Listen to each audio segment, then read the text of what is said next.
ti Shqipërinë madhështore nuk e bën me këtë arsim, me këtë degradim të përditshëm të arsimit.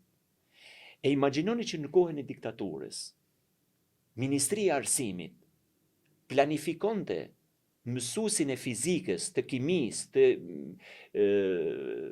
gjusë letërsisë, të biologjisë, parashikonte edhe se kur do të dilte në pension dhe i jepte bursën pikërisht për t'u arsimuar për çdo zonë të Shqipërisë.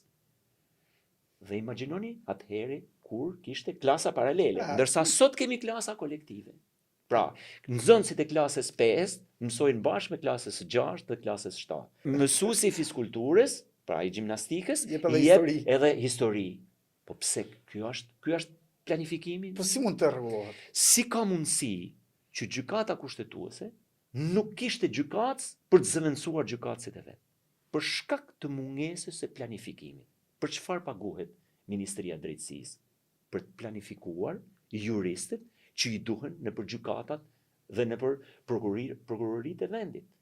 Çfarë i duhet Ministria e Arsimit? Për të bërë këtë planifikim.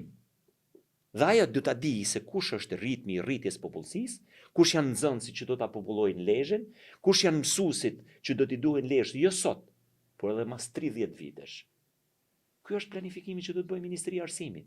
Dhe kaq vështirë ka që ta bëjë këtë planifikim, që t'i orientojë njerëzit, t'i garantoj me rroga të mira dhe t'jetë profesioni i mësuesit, t'jetë ideal, t'jetë profesioni i mjekut, humanist, ashtu siç ka qenë gjithmonë.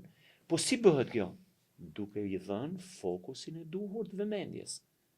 Nuk mund ta shkatërrosh mjekësinë siç e kanë shkatëruar. Ju besoj e mani mend shëndetësinë falas. E keni parë se si është sot shëndetësia? Sot është 60% më e kushtueshme se sa në Europë.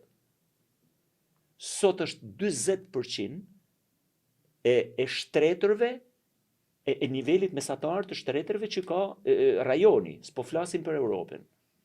Niveli i mjekëve për frym është 60% e nivelit mjekëve për frym në rajon. Po si do ta mashti? Ti mendon se e man duke i bllokuar diplomat? Jo. As duke ja bërë 1200 euro rrogën nuk e besoj. Shtetarët e këtij shteti nuk janë pronë e shtetit.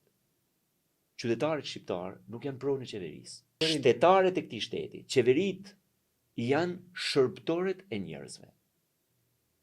Rrugët hapen andej nga shkojnë njerëzit. Nuk detyrohen njerëzit të shkojnë në rrugët e qeverisë, në rrugët e tua. Pra ti duhet i kuptosh se nga duan të shkojnë njerëzit dhe atje do të ndërtosh rrugën ashtu siç bën gjithë bota. Pra ne duhet të fokusohemi tek ata sektor të cilët janë jetik për vendin.